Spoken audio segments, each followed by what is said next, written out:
So maybe you're a songwriter, a producer, somebody who likes to make beats, and you want to get your music into music libraries, production music libraries, TV commercials, things of that nature. I'm going to share with you today 3 quick tips to help you get started on that journey.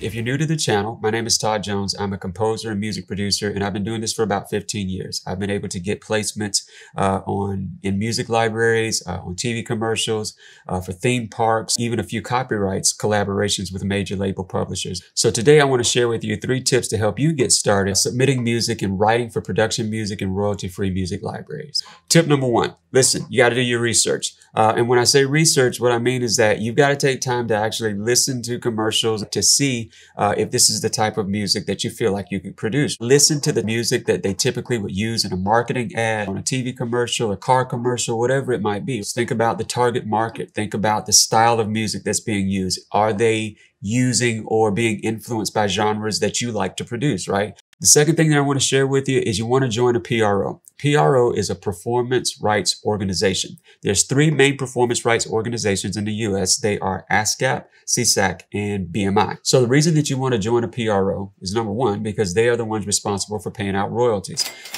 So anytime your song plays over a broadcast network like TV, radio, those songs actually earn royalties. And the way that you get paid for that is your PRO will cut you a check. Typically that's quarterly for any airplay that you got on material that has been utilized in that way. It's fairly easy to join those companies. You would just go to their websites, ASCAP, BMI, or SESAC, and find out what the requirements are for joining. I believe that with BMI, you can do it for free.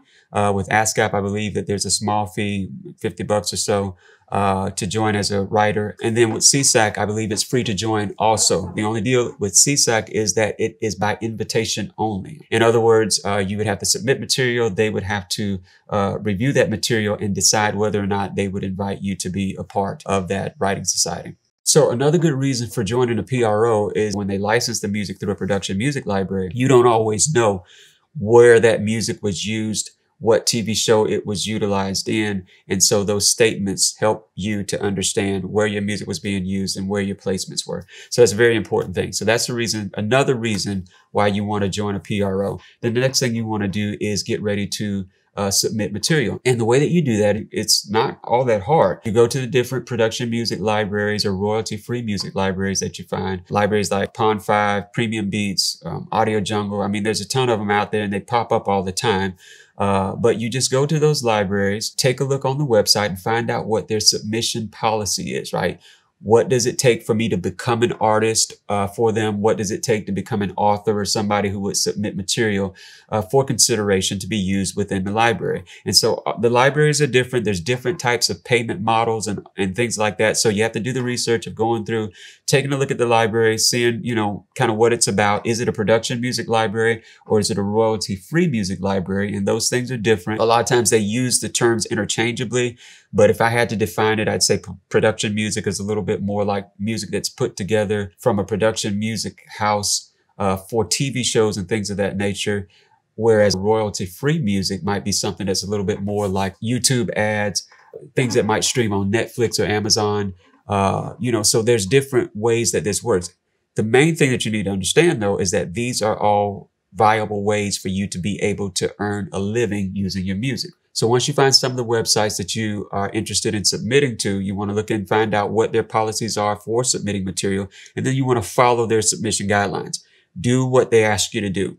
Nothing's worse when starting a relationship with a business or what have you, for them to see that you're not so good at following instructions. So whatever the guidelines are, you follow those guidelines for submitting the material. Most times that's going to start with an email, a request to be able to submit. Sometimes you'll get to the websites and you'll find out that they say that they're not accepting material at this time.